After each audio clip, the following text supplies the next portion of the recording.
स्वागत है आप सभी का आपके अपने चैनल निपुण क्लासेज में। साथियों, आज हम लोग देखने वाले हैं प्रैक्टिस सेट। ये जो प्रैक्टिस सेट है वो सेकंड प्रैक्टिस सेट है और पहला जो है उसका हम कल करवा चुके हैं आप लोगों को, और वो साइंस का था और वो भी आज साइंस का ही है, जिसमें हम टोटल 25 क्वेश्चन को कवर करेंगे। साथ ही जब ऑप्शन को दोस्तों डिफाइन किया जाएगा तो ये जो नंबर ऑफ़ क्वेश्चन है वो करीब 80+ आपको क्वेश्चन देखने को मिलेंगे टोटल इस वीडियो में।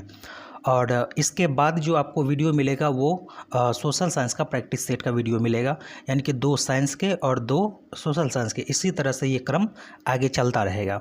और इसका जो पीडीएफ अगर आप चाहते हैं दोस्तों तो पीडीएफ आपको टेलीग्राम चैनल पर मिल जाएगा, जिसका लिंक हमारे वीडियो के डिस्क्रिप्शन बॉक्स में दिया गया है, तो वहाँ से आप पीडीएफ को डाउनलोड कर पाएंगे। तो चलिए बढ़ते हैं अपने टॉपिक की तरफ साथियों। फर्स्ट क्वेश्चन है कि निम्न में से कौन ठोस, द्रव और गैस तीनों अवस्था में पाया जाता है। दोस्तों ये जो क्वेश्चन है वो जब आप क्लास 9th का चाहे एससीईआरटी हो एनसीईआरटी जो पलटिएगा तो उसका फर्स्ट चैप्टर इसी से रिलेटेड है। तो सबसे पहले देख लेते हैं पदार्थ की अवस्था के बारे में। पदार्थ के दोस्तों 3 अवस्थाएं होती है, ठोस, द्रव और गैस। इनमें क्वेश्चन क्या पूछा जाता है तो एक पूछा जाएगा आपसे अंतर आणविक बल के बारे में, एक क्वेश्चन आता है अंतराण्विक स्थान के बारे में, एक क्वेश्चन पूछा जाता है इसमें संपीड़न के बारे में। तो इन तीनों को जान लेते हैं कि ये होता क्या है साथियों। तो ये जो अंतराण्विक बल है तो सबसे ज़्यादा ठोस में है। अंतराण्विक बल का मतलब हो गया कि किसके कण आपस में अधिक जुड़े हुए होते हैं। तो ठोस के कण आपस में अधिक मजबूती से जुड़े हुए होते हैं सबसे ज़्यादा, तो ठोस में हो जाएगा अंतराण्विक बल ज़्यादा। इससे कम होगा द्रव में और इससे कम होगा दोस्तों द्रव में, और सबसे कम जो अंतराण्विक बल होगा वो हो जाएगा गैस में। अब अंतराण्विक स्थान को देख लेते हैं। तो सबसे ज़्यादा अंतराण्विक स्थान जो होता है साथियों वो होता है गैस के अंदर, सबसे ज़्यादा गैस में। उससे कम होता है द्रव में और उससे भी कम होता है किसके अंदर तो ठोस के अंदर। तो यानी कि ये इसके ठीक उल्टा है, अंतराण्विक बल के ठीक उल्टा होता है अंतराण्विक स्थान। ठीक है। संपीड़न, संपीड़न का मतलब होता है दबाना, मतलब किसको हम आसानी से दबा सकते हैं। तो ठोस का जो संपीड़न है वो ठोस का दोस्तों बहुत ही कम होता है, ठोस को हम कम दबा सकते हैं। इससे ज़्यादा होता है द्रव का। सबसे ज़्यादा जो संपीड़न होता है वो होता है गैस का। इसके बाद आपसे पूछे कि पदार्थ की चौथी अवस्था क्या है। चौथी अवस्था किसको बोलते हैं तो चौथी अवस्था बोला जाता है दोस्तों प्लाज्मा। 3 अवस्था तो आप लोग जानते होइएगा, ठोस, द्रव, गैस, और चौथी अवस्था होता है प्लाज्मा। तो बस इतने ही क्वेश्चन आपको ध्यान में रखने हैं और आपके बुक में भी यही चीज़ सब दिया गया है। अब आते क्वेश्चन के ऊपर कि कौन ठोस, द्रव, गैस तीनों अवस्था में पाया जाता है। तो इसका जो करेक्ट आंसर हो जाएगा वो हो जाएगा ऑप्शन नंबर सी, अधातु। ठीक है। अब देख लेते हैं अक्रिय गैस के बारे में। तो अक्रिय गैस के बारे में या फिर नोबल गैस के बारे में कल बताए थे दोस्तों कि अक्रिय गैस कितने हैं। तो अक्रिय गैस की संख्या अगर पूछे तो 6 है टोटल। कौन कौन है तो हीलियम है, नियोन है, आर्गन है, क्रिप्टन, जेडॉन और रेडॉन। ये 6 जो गैस है दोस्तों इसको हम अक्रिय गैस या फिर नोबल गैस कहते हैं। अगर बात करें हैलोजन की, ये सब पीरियोडिक टेबल में दिया गया है ये चीज़ें सब। तो हैलोजन में दोस्तों 5 तत्व आते हैं। इसका नाम क्या है तो फ्लोरीन है, क्लोरीन है, ब्रोमीन है, आयोडीन है और एसेस्टिन है। ठीक है। अब उपधातु किसको बोलते हैं। उपधातु वैसा तत्व जिसमें धातु और अधातु दोनों का गुण हो, यानी कि जिसमें धातु का भी गुण होगा और अधातु का भी गुण होगा, उसे हम बोलेंगे उपधातु। और यहाँ पर आपसे पूछा जाता है कि उपधातु के एग्जाम्पल, तो सिलिकॉन हो गया दोस्तों।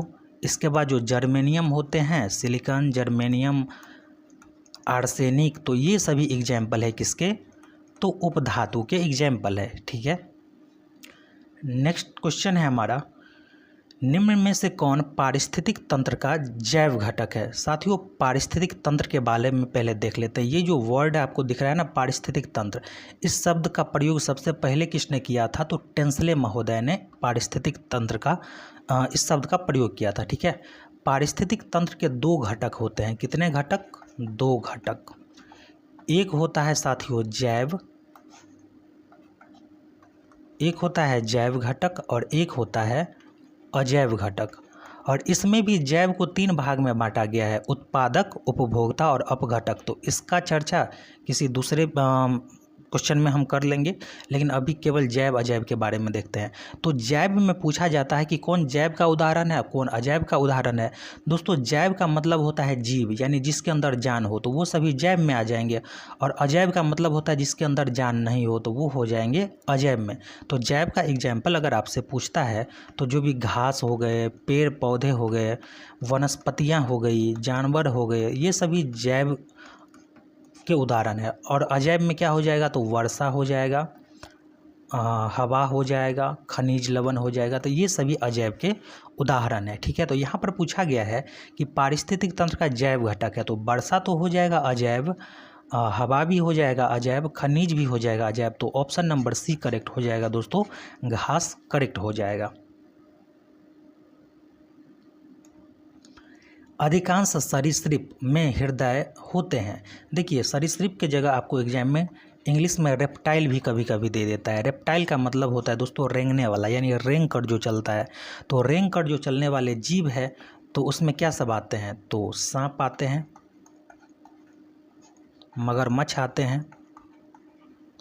तो यहाँ पर पूछा गया है कि जो भी सरीसृप है, अधिकांश सरीसृप में कुछ अपवाद होते हैं जिसमें कुछ दूसरे मतलब कि चैम्बर होते हैं, लेकिन अधिकांश जो सरीसृप होते हैं दोस्तों, तो उसमें कितने हृदय में कितने चैम्बर होते हैं, तो 3 चैम्बर होते हैं। करेक्ट आंसर हो जाएगा ऑप्शन नंबर सी। अगर बात करें 4 कक्षीय यानी 4 चैम्बर वाले जीव की, तो जो भी पक्षी होते हैं या फिर स्तनधारी होते हैं, स्तनधारी जिसमें मनुष्य भी आते हैं, तो मनुष्य के अंदर कितने चैम्बर होते हैं दोस्तों, 4 चैम्बर यानी 4 कक्ष या 4 कोष्ठ होते हैं। ठीक है, पक्षी और स्तनधारी में 4 कक्षीय या 4 कोष्ठ वाले होते हैं, और जो भी सरीसृप होते हैं उसमें 3 कक्षीय होते हैं, यानी कि 3 कक्ष होते हैं, 3 चैम्बर होते हैं। जब बैरोमीटर में पारा अचानक गिरता है, दोस्तों ये बैरोमीटर क्या होता है, वायुमंडलीय दाब को मापा जाता है। किसमें, वायुमंडलीय जो दाब होता है एटमॉस्फेरिक प्रेशर, उसको मेजर किया जाता है बैरोमीटर से, बैरोमीटर से। उसमें भी पारे का उपयोग किया जाता है जब पारे का लेवल अचानक से नीचे गिरने लगता है। यही क्वेश्चन है कि अचानक नीचे गिरता है तब क्या होता है, तब जो मौसम होता है दोस्तों, वो मौसम तूफानी यानी आंधी तूफान आने की संभावना बढ़ जाती है। और वही जब पारा धीरे धीरे ऊपर चढ़ेगा, धीरे धीरे ऊपर जाएगा, तो साफ मौसम का संकेत होगा, तो मौसम साफ होने की संभावना जताई जाती है। ठीक है, क्वेश्चन नंबर 5 है, जब कोई वस्तु वृत्तीय पथ पर, यानी कि ये जो वृत्तीय पथ है सर्कुलर मोशन, उस पर गति करती है, तो घूर्णन करती वस्तु पर केंद्र की ओर लगने वाला बल, केंद्र की ओर जो बल लगता है वो क्या कहलाता है, तो वो कहलाता है दोस्तों अभिकेंद्री बल। अब इन सभी को भी डिफाइन करेंगे कि ये बल होते क्या है, अपकेंद्री बल, गुरुत्वाकर्षण बल। तो देखिए अभिकेंद्री बल, अभिकेंद्री बल में आता है मौत का कुआं। मौत का कुआं जो दोस्तों काम करता है ना, किस बल पर, अभिकेंद्री बल पर। ठीक है, अब अपकेंद्री बल को देख लेते हैं। और ये जो अपकेंद्री बल होता है, तो दूध से जो क्रीम निकालते हैं दोस्तों, दूध से क्रीम निकालते हैं तो अपकेंद्री बल लगता है। इसके बाद जो वॉशिंग मशीन काम करता है, वॉशिंग मशीन किस बल पर, तो अपकेंद्री बल पर काम करता है। ये दोनों एग्जाम्पल आपको कई बार एग्जाम में पूछे गए हैं कि दूध से क्रीम निकालने में कौन सा बल लगता है, तो अपकेंद्री बल। और वॉशिंग मशीन में जो कपड़े की धुलाई होती है किस बल पर काम करता है, अपकेंद्री बल पर। मौत का कुआं किस बल पर काम करता है, अभिकेंद्री बल पर। गुरुत्वाकर्षण बल क्या होता है दोस्तों, तो गुरुत्वाकर्षण बल क्या होता है, जिसके कारण वो किसी वस्तु को अपने ओर आकर्षित करता है। जैसे हम लोग ऊपर कूदते हैं या कोई चीज़ ऊपर फेंकते हैं तो वो जमीन पर गिरती है, किसके कारण, तो गुरुत्वाकर्षण बल के कारण। किस प्रकार के प्रजनन में अधिक विविधता उत्पन्न होती है, तो इसका हो जाएगा लैंगिक प्रजनन। नेक्स्ट क्वेश्चन है हमारा क्वेश्चन नंबर 7, पौधों में लचीलेपन यानी कि फ्लेक्सिबिलिटी के लिए कौन सा उत्तक जिम्मेदार है। सबसे पहले उत्तक को देख लेते हैं दोस्तों। उत्तक किसको बोलते हैं, तो कोशिका के जो समूह होते हैं, कोशिका के समूह को हम क्या कहते हैं, उत्तक कहते हैं, यानी कि group of cell is called tissue. ठीक है, अब यहाँ पर उत्तक के बारे में दिया गया है, तो आप लोग दोस्तों यहाँ पर कुछ उत्तक याद रखिएगा। और ये 3 उत्तक, कोलेनकाइमा, स्क्लेरेनकाइमा और पैरेनकाइमा।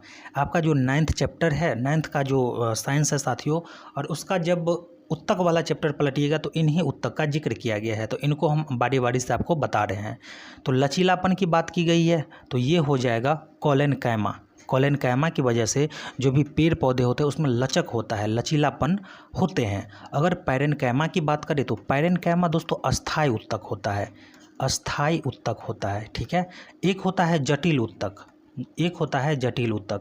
जटिल उत्तक में क्या होते हैं दोस्तों, तो जाइलम होते हैं। जाइलम पूछेगा कि कौन सा उत्तक, तो ज से जाइलम, ज से जटिल, तो जटिल उत्तक हो जाएगा। पैरेनकाइमा अस्थायी उत्तक हो जाएगा।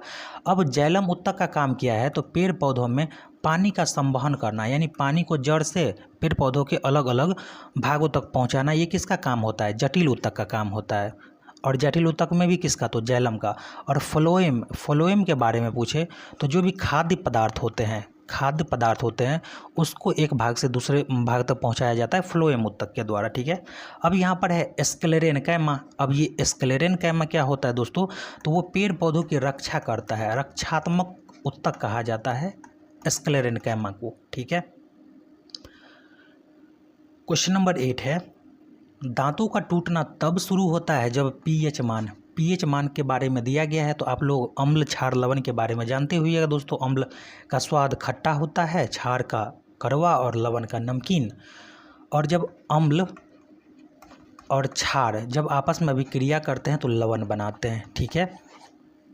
अब यहाँ पर कह रहा है कि दांतों का टूटना, एक एक ऑप्शन को देख लेते हैं दोस्तों। जब पीएच का मान 7 से कम हो तो वो वस्तु क्या होते हैं, अम्ल होते हैं। 7 से अधिक होगा तो क्षार होगा।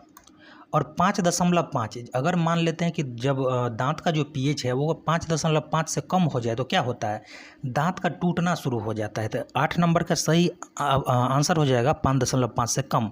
अगर कोई चीज़ 7 के बराबर में है, जैसे कि पानी का जो पीएच मान होता है दोस्तों, पानी का पीएच होता है 7, ठीक है। तो 7 के बराबर हो जाएगा तो उसे न्यूट्रल कहा जाता है, ठीक है। अगर आपसे पूछे कि रक्त का यानी ब्लड का पीएच मान कितना, तो 7.4 होता है। नेक्स्ट देख लेते हैं, इथेनॉल का उत्पादन किसके द्वारा किया जाता है।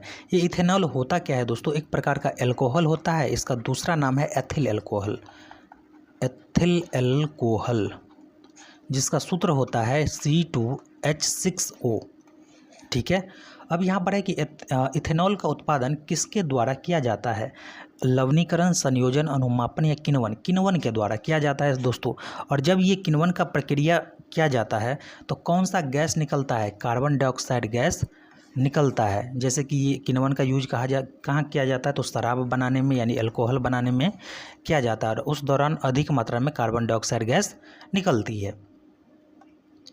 निम्नलिखित में से कौन सहजीवी संबंध को दर्शाता है, सहजीवी और सहजीविता, यानी कि दो चीज़ आपस में रहते हैं और एक दूसरे को बेनिफिट पहुंचाते हैं, तो उसको हम क्या बोलते हैं, सहजीवी बोलते हैं।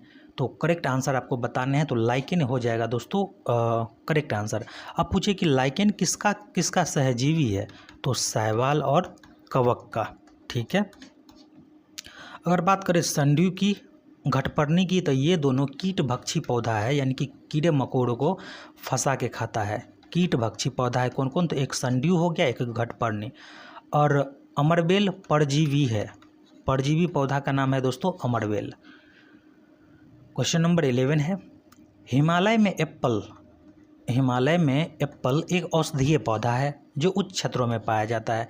तो इस एप्पल को आप किस समूह में रखिएगा, प्रचुर में माने अधिक से अधिक मिलता है, संकटापन्न में या स्थानिक में। ऑप्शन नंबर सी होगा स्थानिक में। संकटापन्न में तो वैसे वस्तु को रखेंगे जो या तो लुप्त हो चुके हैं या फिर लुप्त होने के कगार पर पहुंच गए हैं, तो वैसे वस्तु को रखा जाएगा संकटापन्न के भीतर। और इसका जो डाटा होता है दोस्तों वो रेड डाटा बुक में इसे स्टोर करके रखा जाता है। क्वेश्चन नंबर 12 है, विटामिन ए का रासायनिक नाम। तो विटामिन ए का रासायनिक नाम होता है दोस्तों रेटिनॉल, विटामिन B1 का होता है थायमिन, एस्कॉर्बिक अम्ल विटामिन सी का रासायनिक नाम है, कैल्सीफेरॉल विटामिन डी का है। अगर आपसे पूछे टेकोफेरॉल ये विटामिन ई का नाम है। 13 नंबर है कि निम्न में किसमें अवतल दर्पण का प्रयोग किया जाता है, हजामती दर्पण में जो सैलून में लगा होता है, डॉक्टर द्वारा रोगी के नाक कान जांच में, सौर भट्ठी में या फिर मोटर कार के हेडलाइट में। तो दोस्तों यहाँ पर जितने भी आपके बुक में दिए गए हैं, ये 10th का क्वेश्चन है दोस्तों। अवतल दर्पण का यूज कहाँ कहाँ होता है, सभी को हमने यहाँ पर नोट कर दिया। तो सभी बात आप याद रखिएगा, अवतल दर्पण का यूज कहाँ होता है, चारों ही जगह पर अवतल दर्पण का यूज होता है। अगर आपसे पूछे कि उत्तल दर्पण का यूज मेनली जो एग्जाम में आपसे पूछे जाएंगे, तो पार्श्व मिरर के रूप में, पार्श्व मिरर के रूप में होता है। यानी कि जो भी बाइक होते हैं या फिर जो भी गाड़ी होती है, तो उसमें पीछे क्या आ रही है, तो उस वस्तु को देखने के लिए हम उत्तल दर्पण का उपयोग करते हैं। तारे का टिमटिमाना किस घटना का परिणाम है, परावर्तन, अपवर्तन, विरलन, सघनन। ऑप्शन नंबर बी करेक्ट हो जाएगा, अपवर्तन। तारे जो टिमटिमाते हैं किसके कारण, अपवर्तन के कारण टिमटिमाते हैं। टेबल साल्ट, टेबल साल्ट का ही दूसरा नाम है दोस्तों, जो घरों में साल्ट यूज होता है ना, और जिसका रासायनिक सूत्र होता है NaCl, और इसको बोलते हैं सोडियम क्लोराइड।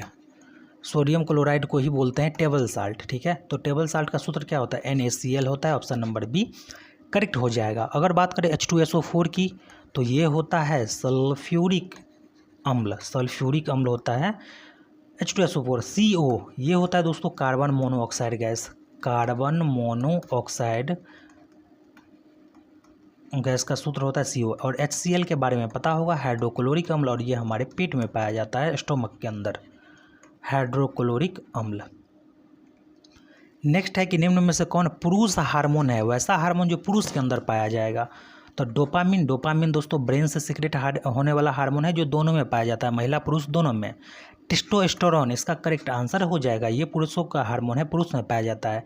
इसके बाद ये जो प्रोजेस्टेरोन और एस्ट्रोजन है, वो महिला हार्मोन है, महिलाओं के भीतर ये हार्मोन देखने को मिलते हैं। क्वेश्चन नंबर 17 है, पदार्थ की चौथी अवस्था क्या है। तो पदार्थ की चौथी अवस्था प्लाज्मा, और 5वीं अवस्था कौन है दोस्तों, तो बोस आइंस्टाइन, और इसकी खोज सत्येंद्रनाथ बोस ने की थी। क्वेश्चन नंबर 18 है, वनस्पति विज्ञान के जनक कौन है। थियोफ्रेस्टस करेक्ट आंसर हो जाएगा, वनस्पति विज्ञान के जनक। डार्विन ने दोस्तों प्राकृतिक चयन का सिद्धांत पूछा जाता है एग्जाम में कि किसने दिया था, तो चार्ल्स डार्विन ने दिया था।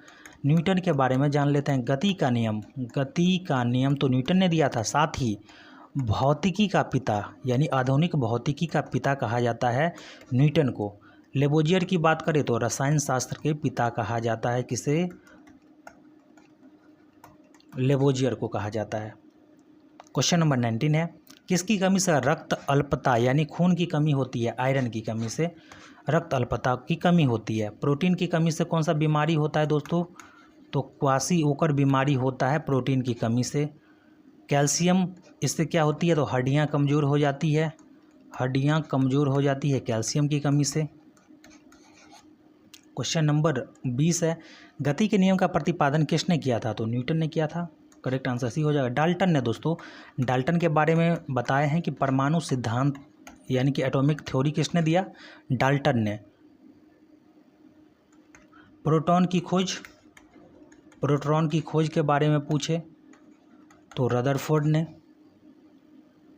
और हैनीमैन को दोस्तों किसका जनक कहा जाता है, हैनीमैन जो है उसको दोस्तों होम्योपैथी का जनक कहा जाता है। होम्योपैथिक का जनक किसे कहा जाता है, तो हैनीमैन को कहा जाता है। अगर पूछे कि इलेक्ट्रॉन की खोज किसने की, तो जे थॉमसन ने किया। अगर बात करें न्यूट्रॉन की, जेम्स चैडविक। अगर बात करें न्यूट्रिनो की, तो पाउली ने न्यूट्रिनो की खोज की थी। क्वेश्चन नंबर 21 है, निम्न में से किस में अंतराण्विक बल सबसे ज़्यादा होगा। फर्स्ट क्वेश्चन में ही बताए हैं दोस्तों, ये ठोस के अंदर हमको देखने को ज़्यादा मिलेगा। ऑप्शन नंबर 1 करेक्ट हो जाएगा, ठोस। सूर्य की ऊर्जा का स्रोत क्या है, हाइड्रोजन और हीलियम, ये दोनों है। सूर्य में 71% हाइड्रोजन और 29% हीलियम, यानी ए और बी दोनों करेक्ट आंसर हो जाएंगे। क्वेश्चन नंबर 23 है, तारापुर परमाणु ऊर्जा संयंत्र भारत का पहला परमाणु ऊर्जा संयंत्र है तारापुर, जो कि महाराष्ट्र में स्थित है। गुजरात में है दोस्तों काकरापारा, परमाणु संयंत्र गुजरात में है। राजस्थान में याद रखिएगा रावत भाटा परमाणु संयंत्र है राजस्थान में। क्वेश्चन नंबर 24 है सिलिकॉन वैली के नाम से मशहूर है, तो ये है बेंगलोर जो कि कर्नाटका की राजधानी है। जयपुर को दोस्तों पिंक सिटी कहा जाता है। पिंक सिटी किसे, तो जयपुर को। संतरा की नगरी यानी कि संतरा नगरी कहा जाता है किसे, तो नागपुर को। और कन्नौज इत्र के लिए प्रसिद्ध है, परफ्यूम के लिए प्रसिद्ध है। लास्ट क्वेश्चन है क्वेश्चन नंबर 25, इंद्रधनुष में कितने रंग है। सबसे पहले अगर आपसे पूछे कि इंद्रधनुष बनने का कारण क्या है दोस्तों, तो अपवर्तन व परावर्तन, प्रकाश के अपवर्तन और परावर्तन दोनों घटना के कारण इंद्रधनुष बनता है। इंद्रधनुष किस दिशा में बनता है, तो सूर्य के विपरीत दिशा में इंद्रधनुष हमें देखने को मिलते हैं। इंद्रधनुष में 7 रंग होते हैं, करेक्ट आंसर बी हो जाएगा। शॉर्ट में भीव ग्योर बोलते हैं और हिंदी में इसको बैनी आह पिनाला कहते हैं। बै से बैगनी, नी से नीला, आ से आसमानी, ह से हरा, पी से पीला, ना से नारंगी और ला से लाल। अगर आपसे पूछे कि इंद्रधनुष के बीच में कौन सा रंग होगा, तो बीच में होगा दोस्तों हरा रंग, ठीक है। अगर पूछे कि किस रंग का तरंग दैर्ध्य ज़्यादा होगा, तो इसका जो करेक्ट आंसर हो जाएगा वो क्या हो जाएगा दोस्तों, लाल रंग। अगर आपसे पूछे कि विचलन, किस रंग का विचलन सबसे ज़्यादा होगा, तब बैगनी रंग का विचलन सबसे ज़्यादा होगा। तो इसी के साथ ये सेट यहाँ पर हो रहा है दोस्तों कंप्लीट। आई होप वीडियो आपको पसंद आई होगी और आपको जो नेक्स्ट वीडियो मिलेगा वो सोशल साइंस का वीडियो मिलेगा। तो आप लोग ज़्यादा से ज़्यादा हमारे साथ जुड़ सकते हैं, क्योंकि दोस्तों किसी भी कॉम्पिटिटिव एग्जाम के लिए जो इंपॉर्टेंट होता है वो होता है प्रैक्टिस सेट। आप कितना भी पढ़ लीजिए, अगर प्रैक्टिस सेट नहीं किए हैं, प्रैक्टिस नहीं किए हैं, तो एग्जाम में आपको प्रॉब्लम फेस करनी पड़ेगी। और जो भी क्वेश्चन है वो आपके एग्जाम के रिगार्डिंग ही हमने बनाया है। तो इसी के साथ वीडियो को यहीं पर स्किप करते हैं दोस्तों, मिलेंगे नेक्स्ट वीडियो में। जय हिंद।